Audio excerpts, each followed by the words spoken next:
Khelo India tribal ഗെയിംസിൽ കേരള വനിതാ hockey ടീമിന് നിരാശയാണ്. ഗ്രൗണ്ടിൽ റിപ്പോർട്ട് ചെയ്ത ശേഷം ടീമിനെ കളിക്കാൻ അനുവദിച്ചില്ല.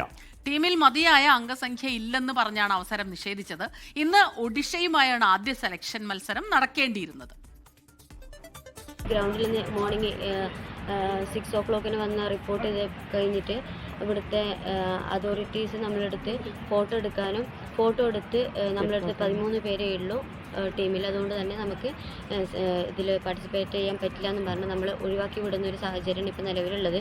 നമ്മളെ കേരള ടീമിൻ്റെ ജേഴ്സി അണിഞ്ഞുകൊണ്ട് നമ്മൾ ഗ്രൗണ്ടിലേക്ക് എത്തിയിട്ടുള്ളത്. പക്ഷേ ഇവിടുന്ന് നമുക്ക് വളരെ നിരാശയാണ് നമുക്കിപ്പോൾ ഇവിടെ ഇതിൻ്റെ സംഘാടക സമിതിയായി നമുക്ക് തന്നുകൊണ്ടിരിക്കുന്നത്. അപ്പോൾ ഇതിന് വേണ്ടിയിട്ട് നമുക്ക് എത്രയും പെട്ടെന്ന് നമുക്ക് ഇതിൽ കളിക്കാൻ പറ്റുന്ന രീതിയിൽ എന്തെങ്കിലും സാഹചര്യം നമുക്ക് ഒരുക്കി തരണമെന്ന് അഭ്യർത്ഥിക്കുകയാണ്.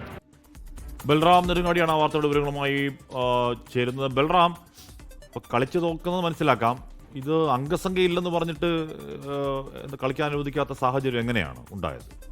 Good morning. Very good morning Hashmi, Smitha.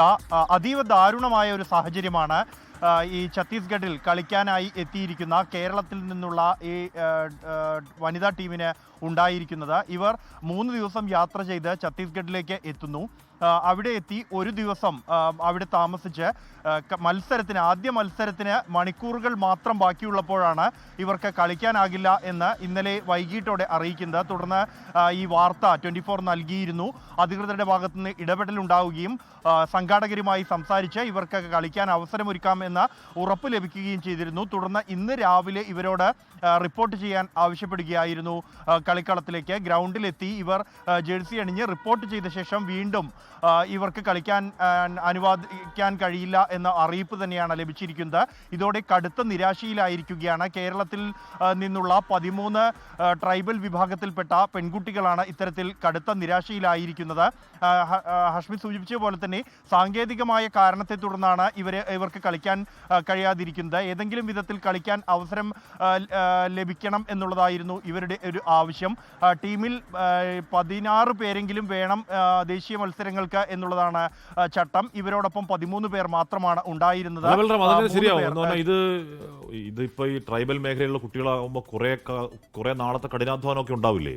അതിനൊരു കോച്ചും സംഘാടകരൊക്കെ ഉണ്ടാവില്ലേ? അവർക്ക് അറിയേണ്ടതല്ലേ ടീം ഇത്രയും അംഗസംഖ്യ ഉണ്ടാവണമെന്നൊക്കെ അവർക്ക് അറിയേണ്ടതല്ലേ? അതൊന്നും അറിയാതിരുന്നു എന്ന് പറയുന്നത് എങ്ങനെയാണ്? മനസ്സിലാവുന്നില്ല. ഈ വിഷയത്തിൽ സംഭവിച്ചിരിക്കുന്നു എന്നുള്ളത് തന്നെയാണ്. കാരണം ഈ സംഘാടകർക്ക് അല്ലെങ്കിൽ ഇവരോടൊപ്പമുള്ള മറ്റ് ഒഫീഷ്യൽസിനെ സംബന്ധിച്ചിടത്തോളം അവർക്ക് ഈ ചട്ടങ്ങൾ കൃത്യമായി തന്നെ അറിവുള്ളതാണ്. ദേശീയ മത്സരങ്ങൾക്ക് 16 പേരെങ്കിലും ഉണ്ടെങ്കിൽ മാത്രമേ മത്സരിക്കാൻ കഴിയൂ എന്നുള്ള കാര്യം. എന്നിട്ട് പോലും ഈ കുട്ടികളെ 3 ദിവസം യാത്ര ചെയ്ത് അവിടെ എത്തി ഒരു ദിവസം അവിടെ തങ്ങി പിന്നീടാണ് ഇത്തരത്തിൽ ഗ്രൗണ്ടിലെത്തിയ ശേഷം മത്സരിക്കാൻ കഴിയില്ല എന്ന അറിയിപ്പ് ലഭിക്കുന്നത്. കടുത്ത നിരാശ തന്നെയാണ് ഈ കുട്ടികളെ സംബന്ധിച്ചിടത്തോളം ഉണ്ടായിരിക്കുന്നത്. ഖേലോ ഇന്ത്യ ട്രൈബൽ ഗെയിംസിൽ കളിക്കാനായി എത്തിയതാണ് ഈ കുട്ടികൾ. അതേസമയം കേരളത്തിൽ നിന്നുള്ള പുരുഷ ഹോക്കി ടീം ഇപ്പോൾ ഛത്തീസ്ഗഡിലെ റായ്പൂരിൽ തന്നെയുണ്ട്. അവർ 18 പേര് അടങ്ങുന്ന സംഘമാണ് പുരുഷ ടീമിലുള്ളത്.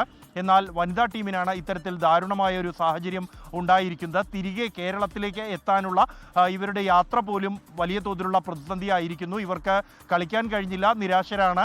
മടങ്ങിയെത്തുന്നത് എങ്ങനെ എന്നുള്ള ഒരു പ്രതിസന്ധി കൂടിയാണ് നിലവിൽ ഇപ്പോൾ അവർ നേരിട്ടുകൊണ്ടിരിക്കുന്നത്. ഹഷ്മി, സ്മിത. ലോകത്തെവിടെയായാലും ഏത് സമയത്തും 24 വാർത്തകളും ഓഗ്മെന്റഡ് റിയാലിറ്റി പാക്കേജുകളും എക്സ്പ്ലെയിനറുകളും വിശദമായി കാണാൻ ഞങ്ങളുടെ യൂട്യൂബ് ചാനൽ നിങ്ങൾക്ക് സബ്സ്ക്രൈബ് ചെയ്യാം.